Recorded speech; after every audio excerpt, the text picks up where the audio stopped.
চাঁদাবাজির জন্য এসেছে, চাঁদা দাবি করছে। হয়তো আগে করছে কিনা আমি চিনি না। আপনাদের দিক থেকে কি ধরনের পদক্ষেপ নেবেন বা নিয়েছেন কিংবা তাকে এখানে এসেছে তারা কেউ কিন্তু যুবদলের না, যুবদলের নাম তারা ভাঙিয়েছে। সমাজে এক শ্রেণীর দুষ্ট লোক আছে, তারা সুযোগ সন্ধানী, তারা বিভিন্ন সময় বিভিন্ন ধরনের খোলস পাল্টায়। এখন দেখেন, আমরা এত রাতে এই খবরটা পাওয়া মাত্রই কিন্তু আমি এবং আমার যুবদলের সাধারণ সম্পাদক আমরা দুজনেই কিন্তু চলে এসেছি, সাথে সাংগঠনিক সম্পাদক কেন্দ্রীয় শীর্ষ নেতাই কিন্তু এখানে উপস্থিত।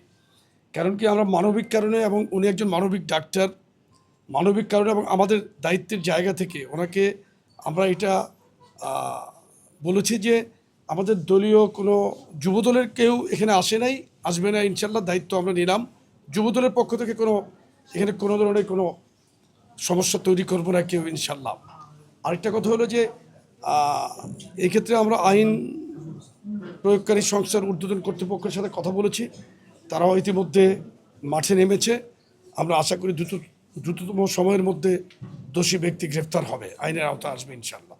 আমরা যে কোনো অন্যায়ের বিরুদ্ধে যুবদল সোচ্চার এবং সরকার প্রধান মাননীয় প্রধানমন্ত্রী জনাব তারেক রহমান উনিও কিন্তু যে কোনো সন্ত্রাস বলেন, চাঁদাবাজি বলেন, অন্যায়ের বিরুদ্ধে উনি কিন্তু জিরো টলারেন্সের মধ্যেই উনি আছেন। সুতরাং আমরাও একই পন্থা অবলম্বন করছি, যে কারণে আপনি দেখেন রাত্র 1টার উপর বাজে আমরা এই সমস্যার কথা শুনে সাথে সাথে এখানে চলে এসেছি। ডাক্তার